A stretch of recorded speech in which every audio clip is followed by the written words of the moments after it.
అక్రమాస్తుల కేసులో land and survey deputy director Sunkara నరహరిరావును ACB అధికారులు అరెస్ట్ చేశారు. సోదాలో 13.5 కోట్లకు పైగా అక్రమాస్తులను గుర్తించారు. ఆయన నివాసంలో 1.54 కోట్ల నగదును స్వాధీనం చేసుకున్నారు. బ్యాంకు ఖాతాల్లో 2.29 కోట్లు, ఫిక్స్డ్ డిపాజిట్ల రూపంలో 5.4 కోట్ల నగదు ఉన్నట్లుగా గుర్తించారు.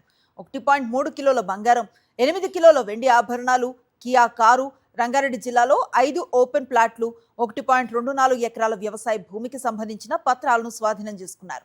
ఉప్పాలగూడ, నార్సింగి, రాజేంద్రనగర్ ప్రాంతాల్లో విలువైన ప్లాట్లు, గచ్చిబౌలిలో G+3 బిల్డింగ్, ఛత్రినాకాలో G+2 భవనం ఉన్నట్లుగా గుర్తించారు.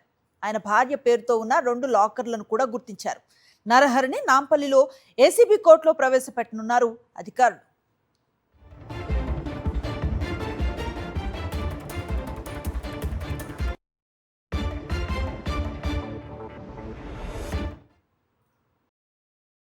మరిన్ని అప్డేట్స్ కోసం ఛానల్ ను సబ్స్క్రైబ్ చేయండి. నోటిఫికేషన్స్ కోసం బెల్ ఐకాన్ పై క్లిక్ చేయండి.